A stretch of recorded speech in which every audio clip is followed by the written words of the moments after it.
ഇങ്ക്സ്കേപ്പിൽ നമ്മൾ സോസർ തയ്യാറാക്കി. ഇപ്പോൾ ആ തയ്യാറാക്കിയിരിക്കുന്ന സോസറിനെ നമുക്കൊന്ന് ഓപ്പൺ ചെയ്ത് നോക്കാം.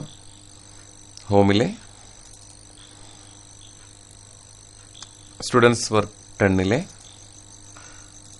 നിങ്ങളുടെ ഫോൾഡറിനുള്ളിൽ ആ ഫയൽ നമുക്കവിടെ കാണാം. അത് ഇമേജ് വ്യൂവറിൽ ഓപ്പൺ ചെയ്താൽ ഇപ്പോൾ ഇതുപോലെ ചിത്രം പൂർണ്ണമല്ലാത്ത രീതിയിൽ കാണുകയാണെങ്കിൽ ഇപ്പോൾ നമ്മൾ ചെയ്ത പ്രവർത്തനം തെറ്റാണോ എന്ന് ചിന്തിക്കാം. ഒരിക്കലും നമ്മൾ ചെയ്ത പ്രവർത്തനം തെറ്റല്ല. അത് നമ്മൾ ചെയ്തിരിക്കുന്ന ക്യാൻവാസിന്റെ വലിപ്പത്തിനനുസരിച്ച് വരുന്ന പ്രശ്നമാണ്. നമ്മൾ തയ്യാറാക്കിയിരിക്കുന്നത് ആ ക്യാൻവാസിന്റെ സൈസിന് പുറത്ത്. ഇപ്പോൾ ഒരു A4 സൈസ് പേപ്പറിന് അളവിലാണ് ഒരു ക്യാൻവാസ് ഡിഫോൾട്ടായിട്ട് ലഭ്യമാകുന്നത്. അപ്പോൾ അതിന് പുറത്തോട്ട് നിൽക്കുന്നതുകൊണ്ടാണ്. ഒരു കാരണവശാലും ഇത് നമുക്കൊരു തെറ്റല്ല. അത് വീണ്ടും ഇങ്ക്സ്കേപ്പിൽ ഓപ്പൺ ചെയ്യുമ്പോൾ നമുക്കത് പൂർണ്ണമായി കിട്ടും. അത് നമുക്ക് ഓപ്പൺ ചെയ്ത് നോക്കാം. Right click open with Inkscape നൽകിയാൽ അത് ഇങ്ക്സ്കേപ്പിൽ തുറക്കുകയും ആ ഫയൽ നമുക്കവിടെ കൃത്യമായി തന്നെ നമുക്ക് തയ്യാറാക്കിയിരിക്കുന്ന ആ സോഴ്സ് നമുക്ക് കൃത്യമായി തന്നെ കാണുകയും ചെയ്യാം. ഇപ്പോ ഈ ഫയല്, ഈ തയ്യാറാക്കിയിരിക്കുന്ന ഈ ഫയലില് ബാക്കിയുള്ള ഇപ്പൊ ഇങ്ങനെ ഈ രീതിയിലൊരു പ്രശ്നം ഉണ്ടാവാതിരിക്കാൻ വേണ്ടിയിട്ട് ഇങ്ക്സ്കേപ്പ് ക്യാൻവാസ് തുറക്കുമ്പോൾ തന്നെ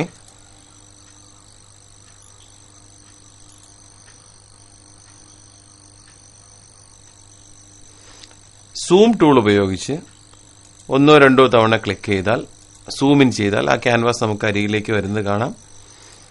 സൂം ചെയ്ത് ക്യാൻവാസിന്റെ നമ്മൾ പ്രവർത്തന മേഖലയ്ക്കുള്ളിൽ നിർത്തി കഴിഞ്ഞാൽ വളരെ എളുപ്പത്തിൽ നമുക്ക് ആ തയ്യാറാക്കുന്ന ചിത്രം അതിനുള്ളിൽ ഉൾപ്പെടുത്തുന്നത് സഹായകരമായിരിക്കും. ആ ചിത്രം നമുക്ക് തുറക്കാം.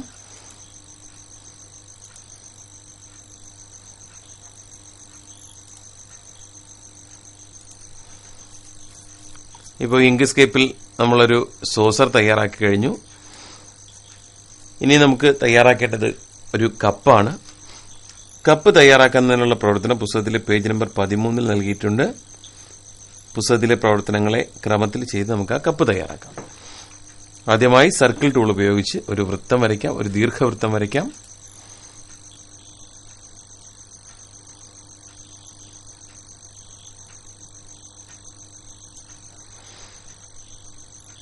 അനുയോജ്യമായൊരു നിറം നൽകുക.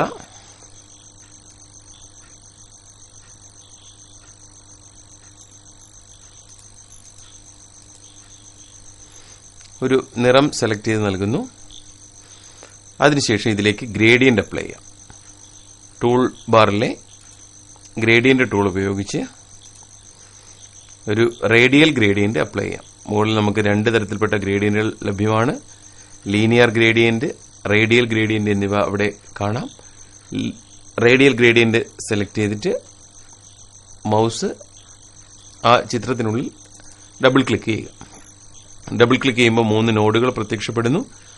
ആ നോഡുകളിൽ ക്ലിക്ക് ചെയ്ത് നിറവ്യത്യാസം നൽകി നമുക്ക് കപ്പിന്റെ നിർമ്മാണ പ്രവർത്തനങ്ങൾ പൂർത്തിയാക്കാം.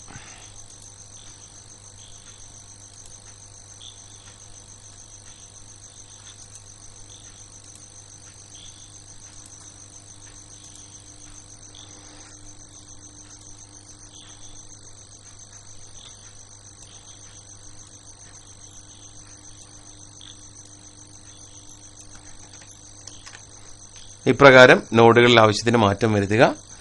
അതിനുശേഷം ഒരു തവണ കൂടി സർക്കിൾ ടൂൾ ഉപയോഗിക്കണം. സർക്കിൾ ടൂൾ സെലക്ട് ചെയ്ത് നമുക്ക് ഇതിനു മുകളിലായി മറ്റൊരു സർക്കിൾ കൂടി വരയ്ക്കാം.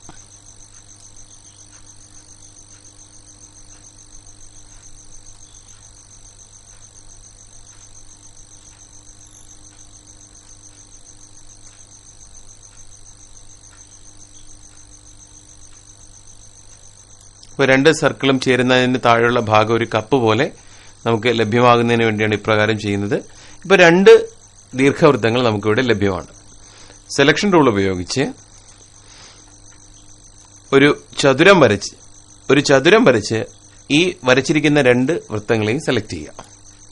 അല്ലെങ്കിൽ കീബോർഡിലെ ഷിഫ്റ്റ് കീ അമർത്തി പിടിച്ച് രണ്ട് വൃത്തങ്ങളിലും ക്ലിക്ക് ചെയ്താലും അവ രണ്ടും സെലക്ഷൻ ആവുന്ന കാണാം. അതിനുശേഷം പാത്ത് മെനുവിൽ നിന്നും ഡിഫറൻസ് എടുക്കുക.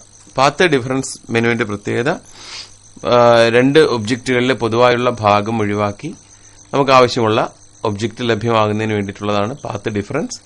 പാത്ത് ഡിഫറൻസ് എടുക്കുമ്പോൾ നമ്മൾ തയ്യാറാക്കുന്ന ചായക്കപ്പിന് വന്നിരിക്കുന്ന മാറ്റം ശ്രദ്ധിക്കുക.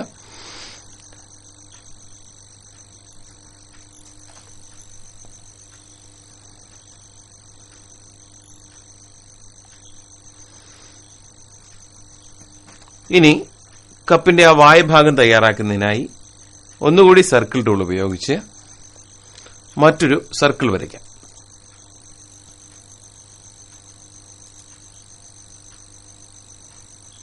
ഇതിന് മുകളിലായി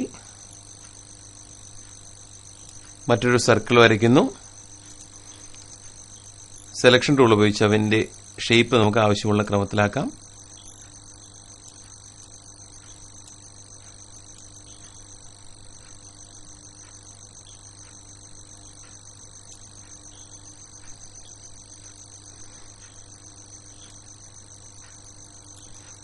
ഒബ്ജക്റ്റ് ഫിൽ ആൻഡ് സ്ട്രോക്ക് ക്രമത്തിൽ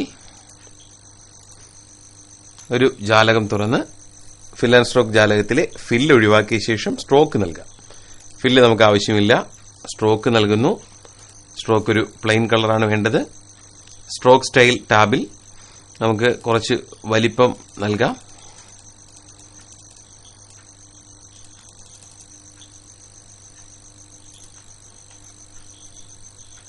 സെലക്ഷൻ ടൂൾ ഉപയോഗിച്ച് നമുക്കതിനെ ആവശ്യമായ തരത്തിൽ ക്രമീകരിച്ച് വയ്ക്കുക.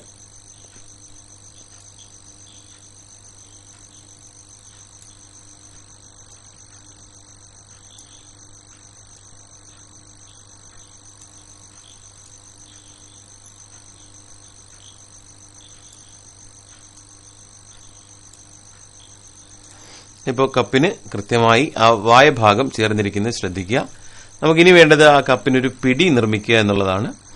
അതിനായി വീണ്ടും സർക്കിൾ ടൂൾ ഉപയോഗിച്ച് ഒരു സർക്കിൾ വരയ്ക്കാം. ഒരു ദീർഘവൃത്തം വരയ്ക്കുന്നു.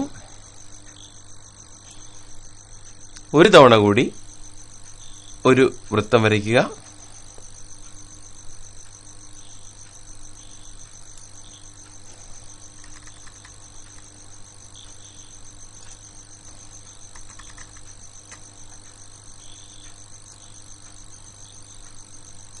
ഈ രണ്ട് വൃത്തങ്ങളും സെലക്ട് ചെയ്ത ശേഷം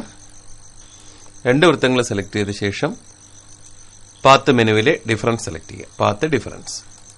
ഇപ്പോൾ സ്ട്രോക്ക് മാത്രമുള്ളൊരു സർക്കിളാണ് നമ്മൾ വരച്ചിരിക്കുന്നത്. ഫില്ല് അതിൽ ഒഴിവാക്കിയിട്ടുണ്ട്.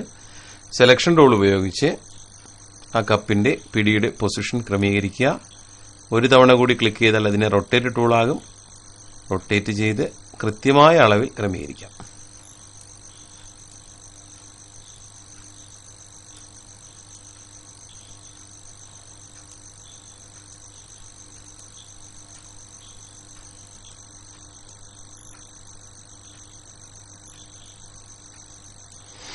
ഇപ്പോ ആ കപ്പിന്റെ പിടി ആ കപ്പുമായി ചേർന്ന് നിൽക്കുന്നതിന് ഒരു ചെറിയൊരു നിറവ്യത്യാസം ഫീൽ ചെയ്യുന്നുണ്ട്.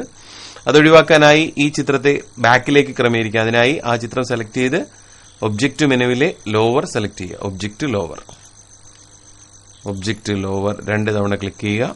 അപ്പോൾ ആ കപ്പിന്റെ പിടി അതിനോട് കൃത്യമായി ചേർന്നിരിക്കുന്നതായി കാണാം.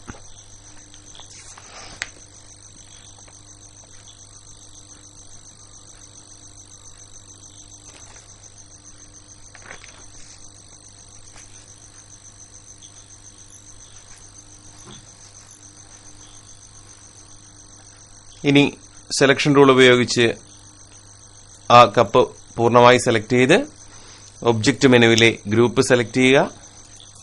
ഇപ്പോൾ അത് പൂർണ്ണമായി ഒരുമിച്ചായിരിക്കുന്നത് കാണാം. സോസർ ക്രമപ്പെടുത്തിയ ശേഷം കപ്പും അതിന് മുകളിലായി കൃത്യമായി കൊണ്ടുവയ്ക്കാം. ഇപ്പോൾ കപ്പും സോസറും തയ്യാറായി. അടുത്ത പ്രവർത്തനം നമുക്ക് അടുത്ത വീഡിയോയിൽ കാണാം.